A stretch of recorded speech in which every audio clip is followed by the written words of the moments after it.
Hi friends, welcome back to my channel అమ్మ కబుర్లు. మీ కోమలా చౌదరి. కామెంట్స్లో చాలామంది మిల్లెట్స్తో స్వీట్ చేసి పెట్టమన్నారండి. చేద్దాం పదండి ఆ రెసిపీ. ముందు రోజు రాత్రి అండి 1 గ్లాసున్నర కొరబియ్యము, 1 గ్లాసు సగ్గుబియ్యం తీసుకొని నానబెట్టుకోవాలన్నమాట. ఇవి నానితేనే మార్నింగ్ బాగుంటుంది అనమాట. అది అయితే కందిపప్పు తీసుకున్నారు కానీ అవి నానబెట్టలేదండి. మార్నింగ్ కడిగేసేసాను. ఈ 3 శుభ్రంగా కడిగేసేసి కుక్కర్లో వేసాను. కుక్కర్లో అయితేనే మనకి చక్కగా బాగుంటుంది, మెత్తగా ఉడికిపోయింది. 3 కలిపి కుక్కర్లో పెట్టేసుకోవాలి ఫ్రెండ్స్. నెక్స్ట్ ఏం చేశానంటే కుడి ఎడమగా 2 లీటర్లు ఉంటాయండి పాలు, కొన్ని పోసుకుందాం. కొన్ని ఏమో చేద్దామంటే విజిల్ వేసినప్పుడు పైకి పోతాయి కనుక 3 వంతులు పాలు పోసి తదిమై తర్వాత పోస్తాను ఫ్రెండ్స్. ఇవి కుకింగ్ చేసుకుందాము.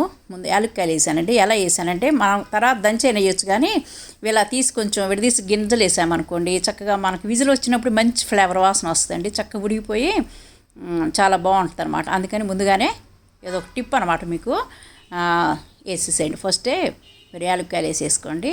నెక్స్ట్ బెల్లం రెడీ చేసుకుందాం. అది విజిల్ వేసి అది అయిపోయేలోపు ఇటువైపు ఏమో వెల్లుల్లిపాయలు కొడతానండి తాలింపులోకి, ఇటువైపు ఏమో బెల్లం కొడుతుంటాను. అందుకని నాకు గుండ్రాయిని 2 విధాలుగా వాడతానని మీకు చెప్తున్నా. ఓకేనా? ఇది ఒక టిప్ అనమాట మీకు. ఇంకో టిప్పు అయితే బెల్లం మరగబెడుతున్నానండి. డైరెక్ట్గా వేయొచ్చు, కానీ మరగబెట్టేసుకుంటే ఒక రోజు ఎక్స్ట్రా ఉన్న బాగుంటుందండి పాయసం.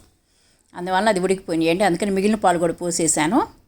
బాగా కలుపుకుందాం. కిందకి ఏమన్నా అడుగంటుంది ఏమోనండి. ఇవి బాగా నానపోతే కింద అడుగంటుతాయండి ఈ కొరపలని, అందువలన తిప్పేసుకున్నా. ఇంకా నెక్స్ట్ అయిపోయింది కనుక ఈ డ్రై ఫ్రూట్స్ వేయించుకుందామండి.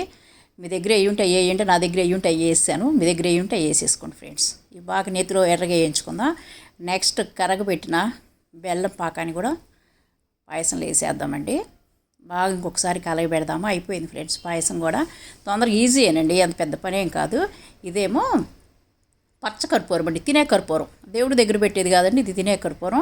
మనం ఇదివరకు ఇది ఏరే వాటికి చక్కెర పొంగల్ అది వేస్తాం కదా, అదనమాట. అది కొంచెం సాల్ట్, ఎప్పుడైనా స్వీట్ వేసుకున్నప్పుడు కొంచెం సాల్ట్ వేసుకోవాలి ఫ్రెండ్స్. కొంచెం సాల్ట్ కొంచెం వేసుకున్న తర్వాత డ్రై ఫ్రూట్స్ వేసేసాను. రెడీ అబ్బా, ఎంత బాగుందో చూడటానికి కదా. ఇది ఎక్కువ ఎందుకు వండుతున్నానంటే మా ఆఫీస్ స్టాఫ్కి పంపించాలని ఎక్కువగా అదిగోండి బాక్స్ నిండా పెట్టి పంపిస్తున్నాం. Bye friends.